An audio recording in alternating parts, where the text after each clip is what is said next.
Memasuki hari pertama tahun 2020, pada tanggal 1 Januari, sejumlah kawasan Jabodetabek dilanda banjir yang terjadi akibat curah hujan ekstrim di beberapa wilayah Jabodetabek.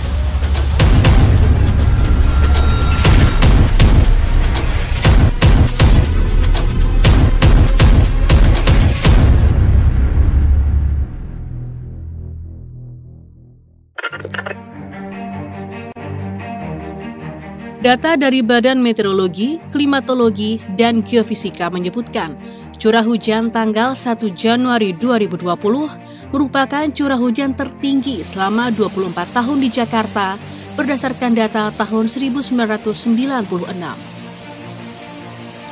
Curah hujan tinggi ini dipicu oleh beberapa faktor kondisi atmosfer dalam skala regional hingga lokal, seperti aktifnya monsun Asia yang menyebabkan peningkatan massa udara basah di wilayah Indonesia dan ditandai dengan adanya fenomena cold surge atau seruat dingin.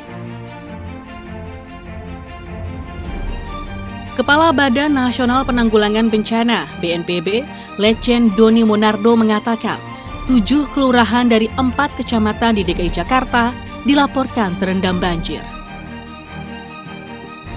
Ketujuh kelurahan itu tersebar di wilayah Jakarta Pusat, Jakarta Selatan, Jakarta Utara, dan mayoritas Jakarta Timur. Banjir juga melanda sejumlah titik di Bekasi, Tangerang, dan Tangerang Selatan.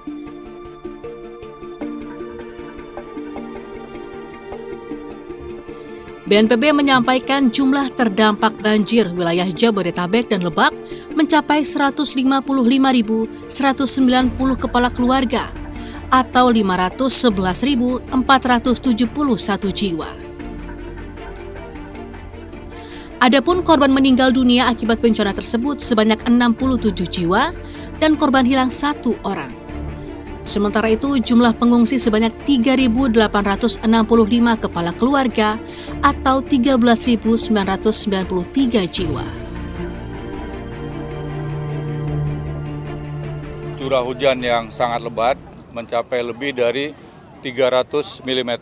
Ya, di daerah Halim, curah hujan mencapai rekor tertinggi, yaitu 377 mm. Kemudian di daerah sekitar Taman Mini, sekitar 350, dan juga di sekitar Jatiasi sekitar 270-an mm. Jadi ini merupakan suatu rekor untuk curah hujan yang sangat tinggi dalam beberapa jam terakhir. Menurut Pusat Penelitian Limnologi, Lembaga Ilmu Pengetahuan Indonesia, LIPI, Jakarta terus mengalami penurunan tanah akibat pembangunan gedung besar yang diiringi dengan pengambilan air tanah berlebihan serta masih banyaknya bangunan yang berdiri di atas daerah aliran sungai atau das. Sebanyak 30 hingga 40% wilayah di DKI Jakarta berada di bawah permukaan air laut dan persentasenya terus bertambah. Sistem drainase di DKI Jakarta juga masih mengandalkan pompa. Hal ini menyebabkan proporsi jumlah air hujan yang dikonversi langsung menjadi aliran permukaan atau direct runoff akan cenderung terus meningkat. Di sisi lain, sebaran curah hujan di daerah penyangga seperti wilayah Bogor dan Depok juga didominasi dengan kategori hujan lebat. Oleh karena itu, aliran sungai di hulu meningkatkan besaran dan lamanya banjir.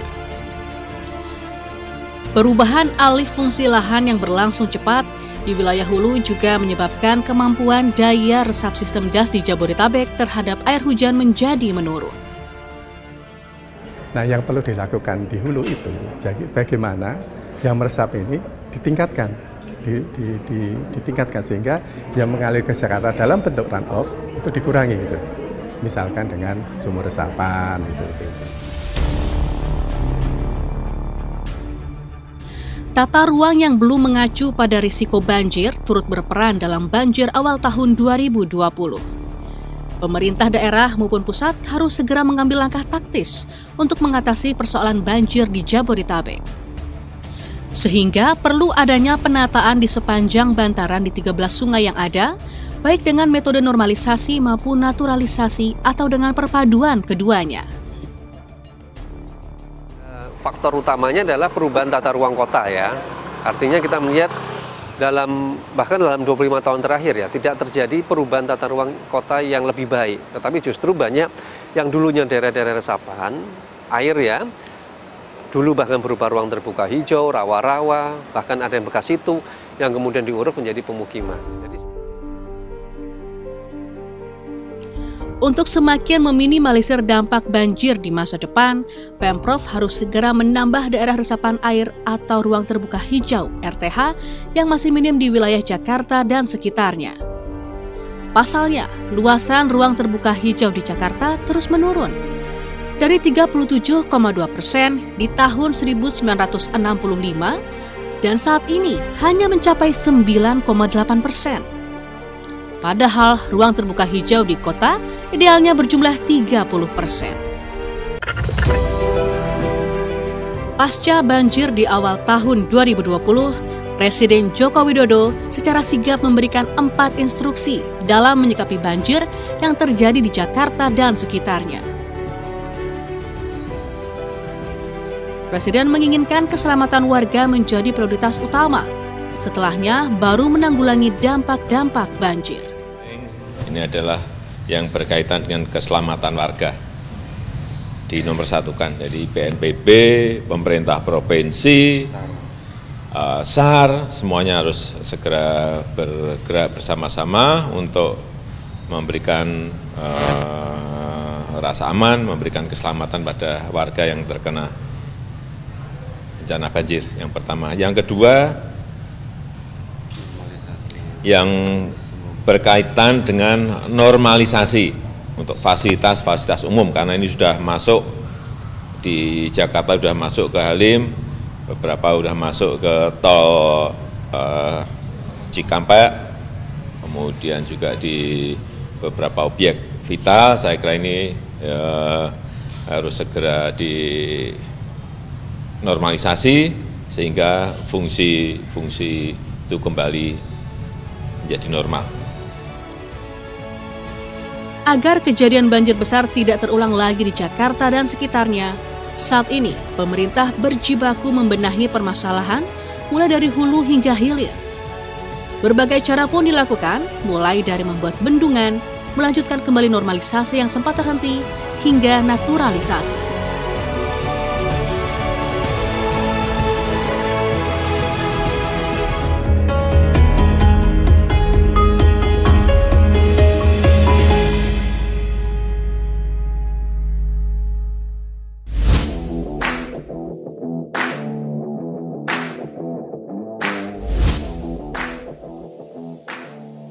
Untuk solusi penanganan banjir di Jakarta, pemerintah pusat melalui Kementerian Pekerjaan Umum dan Perumahan Rakyat (PUPR) bersama dengan pemerintah Provinsi DKI Jakarta sepakat menjalankan konsep normalisasi dan naturalisasi untuk pelebaran sungai.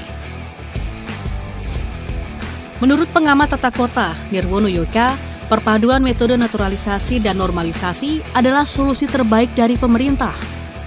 Secara konsep, pada normalisasi, dataran banjir atau floodplain akan dibuat tanggul vertikal yang memisahkan fungsi sungai dengan pemukiman. Sedangkan pada konsep naturalisasi, dalam ilmu teknik sungai dikenal dengan restorasi, yaitu upaya mengembalikan sungai pada kondisi alami, di mana sungai terdiri dari penampang sungai utama dan bantaran sungai di kanan dan kiri, serta dataran banjir atau floodplain. Kedua metode ini memiliki tujuan mengalirkan air dan mengembalikan fungsi sungai. Masing-masing metode membutuhkan pelebaran sungai. Saat ini, normalisasi erat kaitannya dengan betonisasi.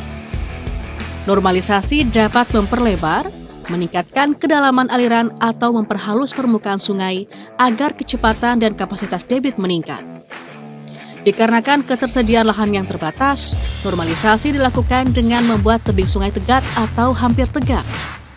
Sehingga perlu bangunan perkuatan agar tidak longsor. Perkuatan ini dapat dilakukan dengan menggunakan dinding turap, dinding beton atau batu kali.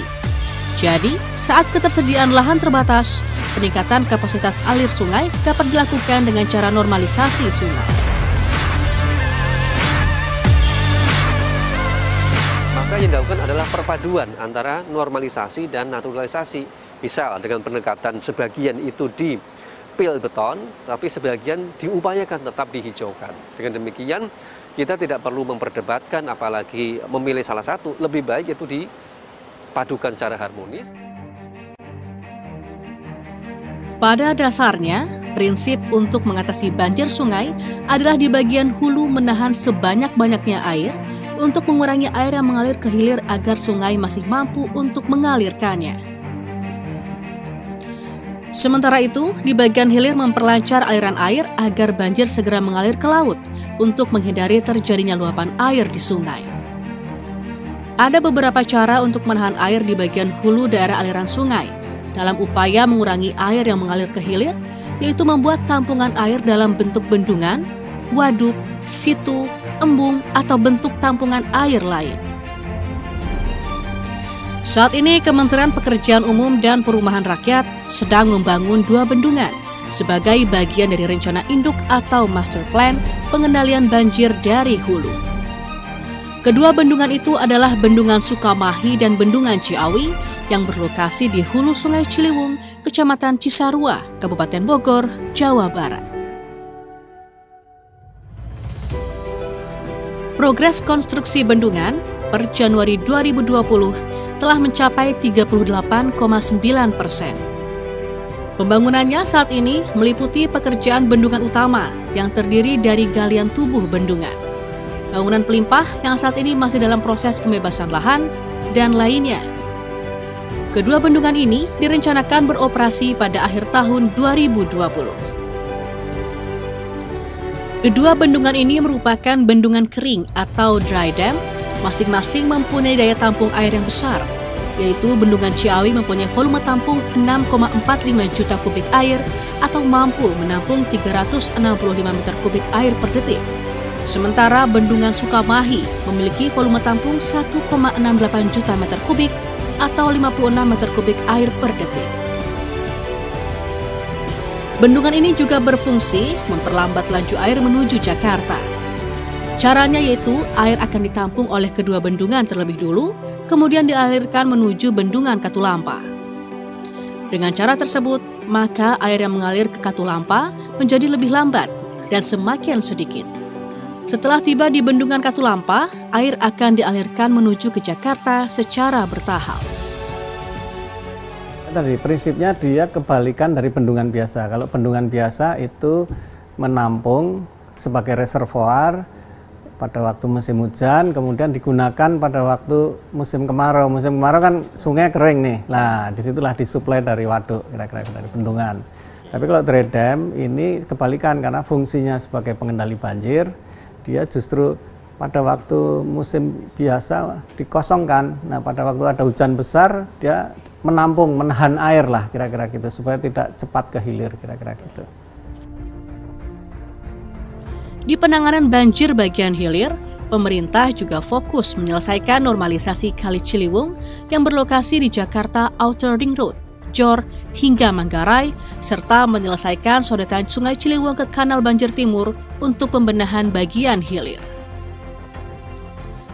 Program normalisasi yang dilakukan oleh Balai Besar Wilayah Sungai Citarum Ciliwung Cisadane (BBWSCC) dalam penanganan banjir di ibu kota dilakukan dengan pengerukan sedimen di badan sungai, pelebaran badan sungai, penambahan daya tampung sungai, serta pembangunan turap.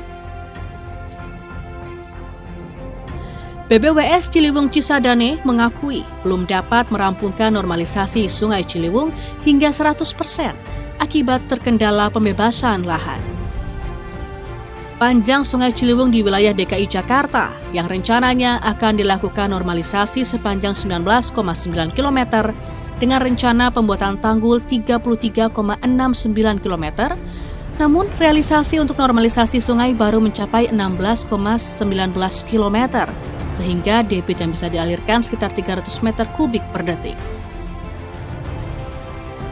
Untuk normalisasi Sungai Ciliwung, lahan yang dibutuhkan di wilayah DKI Jakarta secara keseluruhan mencapai 46,47 hektar. Namun yang sudah dibebaskan baru 16,4 hektar. Kewenangan BBWS Ciliwung Cisadane sendiri hanya sebatas konstruksi atau pengerjaan normalisasi. Sementara proses pembebasan lahan merupakan kewenangan pemerintah Provinsi DKI Jakarta. Untuk 2 tahun terakhir ini kami belum ada kegiatan, 2018-2019, baru kemarin pertengahan 2019 kami menerima data lahan yang sudah dibebaskan dari Dinas Sumber Air Provinsi DKI. Kemudian data ini kami cek di lapangan, itu secara panjang sungai memang kami dapat sekitar 1,5 kilo. Atau itu 1,5 kilo sudah bebas. Namun di antara 1,5 kilo itu, di antara 1,5 kilo itu ada beberapa seksi yang memang sudah ada tanggul, cuman belum dibayar aja gitu. Sudah dibangun tanggulnya, cuman masyarakatnya aja yang belum dibayar, baru dibayar kemarin gitu. Jadi ya kurang lebih 1 kiloan yang udah siap dilanjutkan tanggul. Begitu juga dengan pembangunan sodetan Sungai Ciliwung dari Sungai Ciliwung ke Kanal Banjir Timur, KBT. Proyek sodetan Ciliwung Bidara Cina ini merupakan bagian dari rencana pemerintah pusat untuk memecah Kali Ciliwung ke Kanal Banjir Timur. Dengan adanya sodetan ini, pemerintah berharap luapan sungai bisa dikendalikan dengan baik.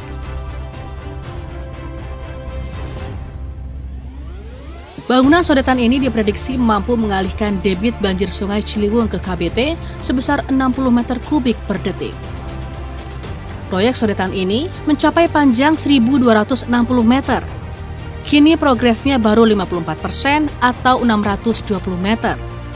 Sisanya 600 meter terhenti sejak tahun 2015, dikarenakan lahan masih dihuni oleh warga Bidara Cina dan belum dapat dibebaskan. Balai Besar Wilayah Sungai BBWS Ciliwung Cisadane juga telah merampungkan penambahan pintu air Manggarai dari 2 pintu menjadi 3 pintu, penambahan pintu air karet dari 4 pintu ke 5 pintu, dan peningkatan kapasitas Sungai Ciliwung Lama. Di samping normalisasi, pemerintah Provinsi DKI Jakarta mengusung naturalisasi atau restorasi yang dianggap mampu mengendalikan banjir sekaligus mengembalikan fungsi sungai.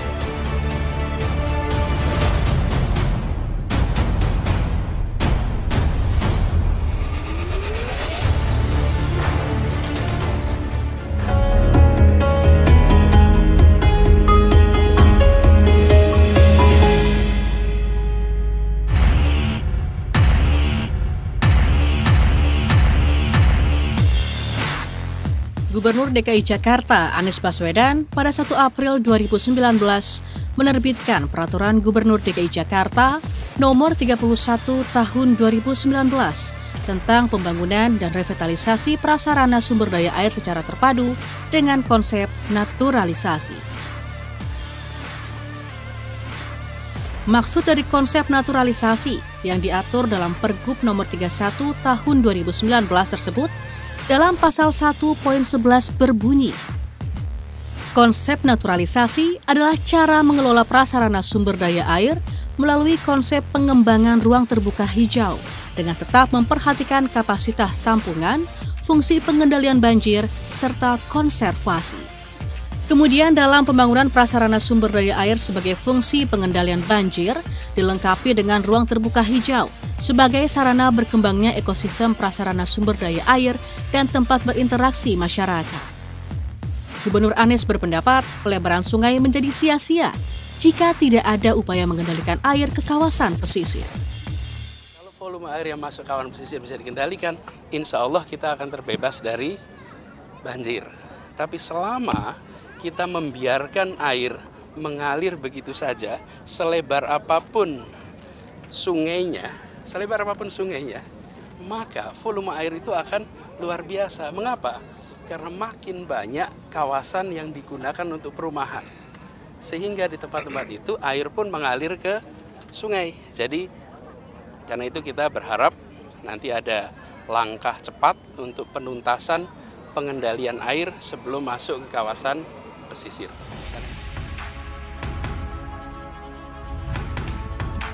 Tahun ini, pemerintah Provinsi DKI Jakarta berencana meneruskan program naturalisasi di 5 titik yang sempat berjalan pada 2019 lalu, yakni Kali Kerapu, Waduk Sunter, aliran sungai dekat stasiun BNI City, Waduk Kampung Rambutan, dan Waduk Cimanggis. Ditargetkan kelima titik tersebut akan rampung tahun ini. Di samping itu, Pemprov DKI Jakarta juga akan membangun kolam retensi atau penampung air dan waduk baru, drainase vertikal atau sumur resapan, serta tanggul di pesisir Jakarta untuk mencegah rob.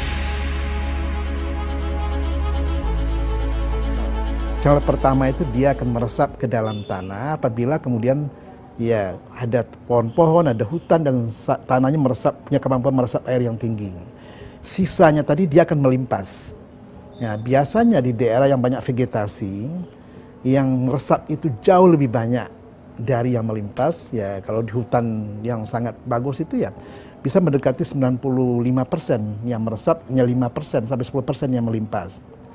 Ya, begitu kita robah tata ruang kita, pohon kita hilangkan dan kita bikin pengerasan, ya yang melimpas akan lebih banyak dibandingkan yang meresap.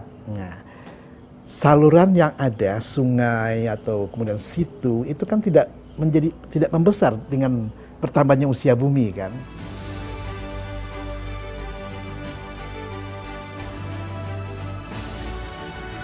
Secara penataan kota, ruang terbuka hijau (RTH) di Jakarta perlu ditambah agar daerah resapan air dapat berfungsi dengan baik. Penertiban bangunan liar, utamanya di badan sungai, harus segera direlokasi. Naturalisasi dapat dilakukan di daerah yang memungkinkan untuk pembebasan lahan yang cukup lebar, karena dibutuhkan penampang utama dan bantaran sungai dalam bentuk alami. Jadi, untuk daerah yang memungkinkan tersedia lahan yang lebar di tepi sungai, dapat dilakukan naturalisasi sungai. Di samping menampung, perlu juga meningkatkan resapan air ke dalam tanah. Caranya dengan memperluas kawasan hutan atau tanaman tahunan, membuat sumur resapan, kolam resapan, ataupun biopori. Meresapkan air ke dalam tanah dapat dilakukan di daerah hulu, di mana masih banyak lahan terbuka yang tidak tertutup bangunan atau pekerasan, juga lahan dengan muka air tanah rendah dan kondisi tanah tidak jenuh air. Naturalisasi dapat dilakukan pada penampang sungai bagian tengah, di mana secara alami aliran sungai berkelok-kelok atau minder. Aliran sungai berkelok dan adanya bantaran sungai akan menghambat kecepatan aliran. Dengan demikian, tersedia waktu yang cukup lama untuk banjir mencapai ke hilir. Waktu ini berguna untuk memberi peringatan dini dan mengambil tindakan sebagai upaya mitigasi bencana banjir.